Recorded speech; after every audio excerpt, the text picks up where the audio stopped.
It's hard to understand. It really blows your mind that the city of Gulf Shores have one police boat. They now have a second police boat, and then they're going to get another fire boat. So I'm not sure if they're going to put in an Orange Beach where they actually protect their waters. This is Ricky Hudson. I've lived on Little Lagoon in Gulf Shores, Alabama for 20 plus years. The Little Lagoon in Gulf Shores, Alabama is 20 plus miles of shoreline, including canals. It's a 9-mile long body of water, roughly 3/4 to a mile wide. Has over 1,700 properties that have access to the lagoon, whether that be condos and the canals, single family homes. With the struggles and issues with the pass being obstructed constantly over the last several decades, I decided that I would create LLGSA.com, which is a website that has all details of the lawsuit, the maintenance part of the lawsuit, ALDOT drawings, as a form to publicize and actually show the documentation. One other thing I want to make sure I represent here today, that I have no affiliation with the Little Lagoon Preservation Society. This is a totally separate entity that is doing nothing but documenting, showing the historical past, showing what the present is as far as dredging and requirements. I want to say thanks to the 1,800 plus people that signed a petition about a year and a half, a little more than a year and a half ago, over just a couple months time period, stating that they wanted jetties in the Little Lagoon Pass to keep it open, keep the water quality up,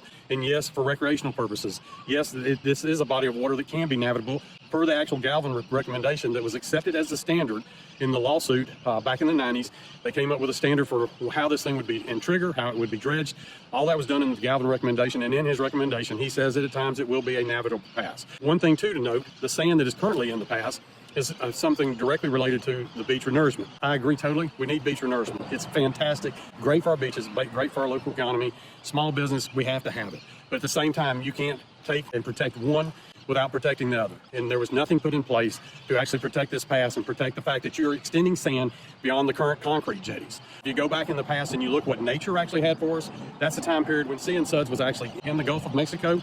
Also the Holiday Inn. If you walk past the Holiday Inn, you had to walk past the foundation in the Gulf of Mexico to get by the beach. That's nature. This is not nature. This is 133,000 most recently.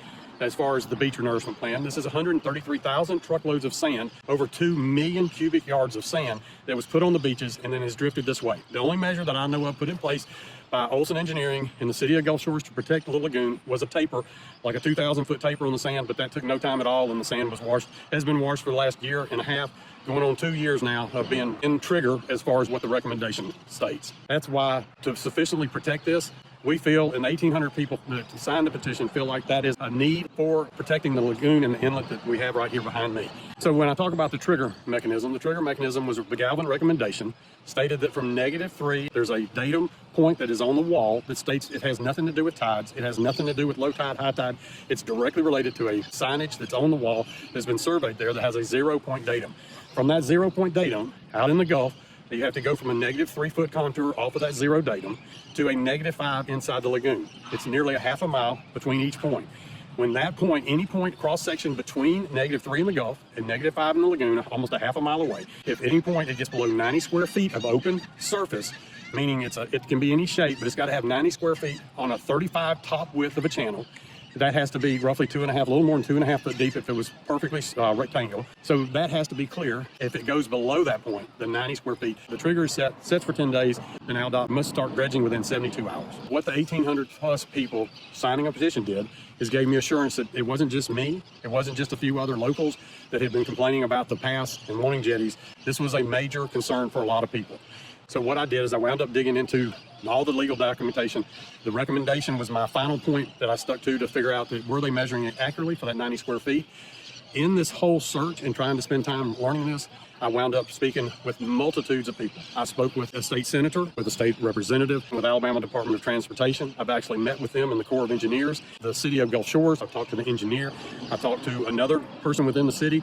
The city ultimately told me they didn't want nothing to do with it, would not meet and have a discussion trying to figure out exactly what's the best case and what's the best way to take care of this. Now, one thing about the city is not responsible for the pass as far as the dredging, any kind of maintenance on it, other than they are the person that's in charge of measuring. What I found in all of this is that they're not measuring it correctly. There was an ALDOT paper sent to them in 2005 that actually stated for them to widen the channel width, which is not in the documentation from Galvin recommendation. So there's been things in the past that they were not following. But the past, you can go back and look at the history on LLGSA.com website. This thing was ankle deep in the channel area, on kids, on birds, whatever. And they were saying it was not in trigger. They were measuring it in the wrong location, not measuring it where the channel was. I've actually spoken with the Corps of Engineers. If you want to find out professionally what can be done, go to the people that actually do it on a regular basis, that are the experts in the field of dredging, and not just dredging, but passes in general. What they are is an expert to tell you, is it possible to make the people in West Beach, the houses that were condemned years ago, those properties, is it capable of protecting it, plus protecting the lagoon, giving basically everybody what they want? And the answer to that question is yes. They actually stated it's coastal engineering 101. It can be done. You can have West Beach down here to my west that there's no problems, has a shoreline.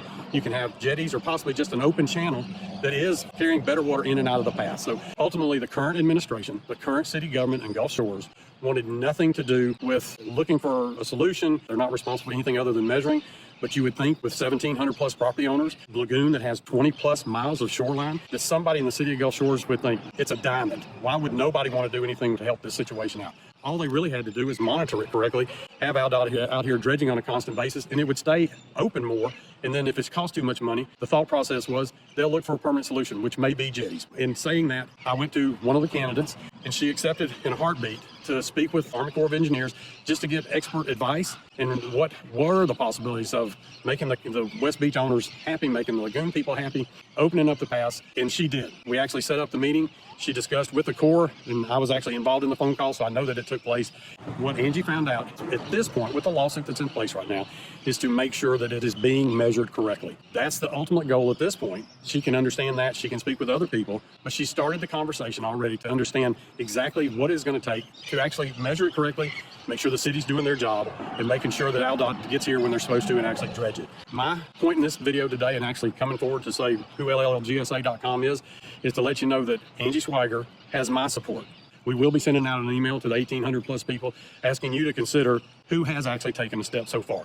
Angie Swiger has taken a step, talked to the Army Corps of Engineers, is trying to understand what the requirements are for measuring. And as a past Lagoon resident, she lived on Little Lagoon. She stated in a public forum that she would make sure that it is actually measured correctly. What's odd about this whole situation with the measurements and who gets the information from the measurement that's actually supposed to be monitoring, one of those is Little Lagoon Preservation Society. They're named in the lawsuit to be notified if it's in trigger weekly what the reports are, because they do weekly measurements, and nothing's ever been stated by them stating that the pass is not in trigger when it's clearly shown that it's in trigger. Also, the Alabama State Attorney's Office. That's why I've contacted them and spoke with them about it. One thing also in the lawsuit or the recommendation as far as the maintenance of it and trigger of it, there never states that there can't be jetties.